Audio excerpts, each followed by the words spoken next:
Guys ଆମେ ରତ୍ନଗିରିଠୁ ଆସିକି ଏଟା ଲକ୍ଷ୍ମୀନାରାୟଣପୁର ଆସିକି ଠିଆ ହେଇଛି। ବସ୍ ଏପର୍ଯ୍ୟନ୍ତ ଆସିନି, ଆମେ ଅପେକ୍ଷା କରୁଛୁ। ଆସି ବହୁତ ସମୟ ହେଇଗଲାଣି। ଆମେ ଗୋଟେ ଜିନିଷ ଦେଖୁ, ଏଠି ଗୋଟେ କୁକୁରଟେ ପୁରା ମାନେ ଗାଡିଟାକୁ ଚଢେଇ ଦେଇଛି। ହାଇ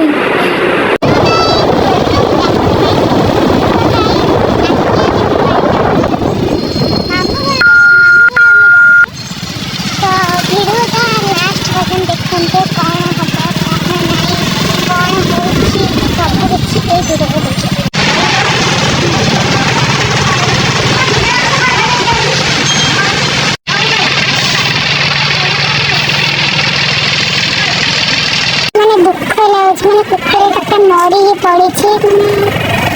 ସେଠି ନଉନାହାନ୍ତି। ଏଇଟା ହେଲା ଲକ୍ଷ୍ମୀନାରାୟଣପୁର।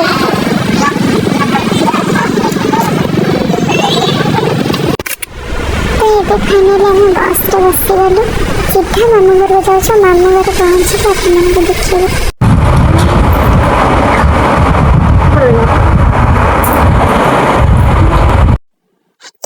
ମାଇଁ ମତେ ଅଳତା ଲଗେଇ ଦଉଛନ୍ତି। ତାପରେ ଆମେ ସମସ୍ତେ ମିଶିକି ମନ୍ଦିରକୁ ବାହାରିବୁ।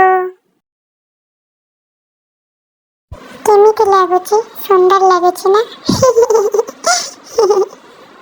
ଆମେ ଯୋଉ ଜାଗା ଆସିଛୁ ସେ ଲୋକେସନଟା ମନ୍ଦିରଟା ମୁଁ ଦେଖେଇବି। ତ ଆମ ସହିତ ଭିଡ଼ିଓର ଲାଷ୍ଟ ପର୍ଯ୍ୟନ୍ତ ରୁହନ୍ତୁ। ସବୁ କିଛି ଦେଖିବେ।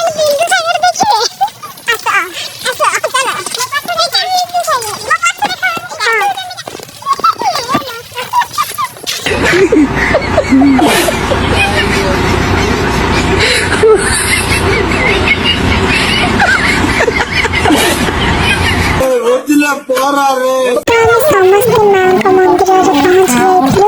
ମାଙ୍କ ମନ୍ଦିର ପାଖରେ ଗୋଟେ ସୁନ୍ଦର ପୋଖରୀଟେ ଥିଲା। ତାପରେ ସମସ୍ତେ ଆମେ ଗୋଡ଼ ଧୋଇକି ମାଙ୍କ ମନ୍ଦିରକୁ ଦର୍ଶନ କରିବାକୁ ଗଲୁ।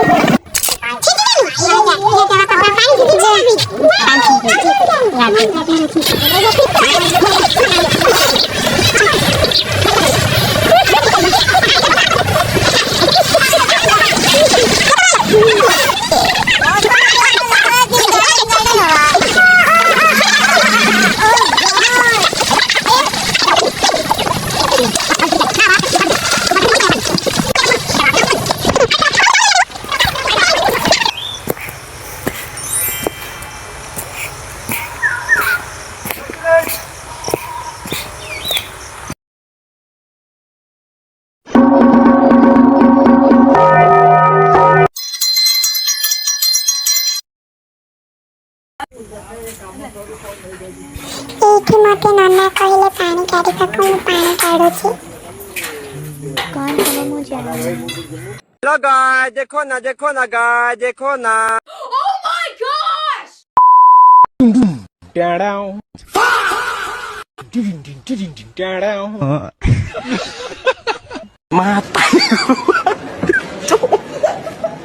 mata nih gue pak. Depression मैं डिप्रेशन में रहता हूँ हमेशा। अब भी मैं डिप्रेशन में हूँ, माँ कसम।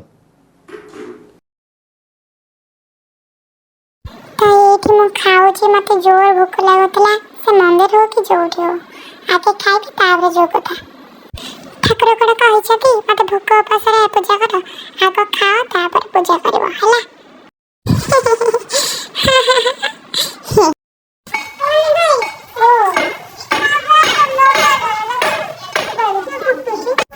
ଏମିତି ସବୁବେଳେ କାମ କର, ହେଲା? ଖାଇଦେଲେ ହବନି।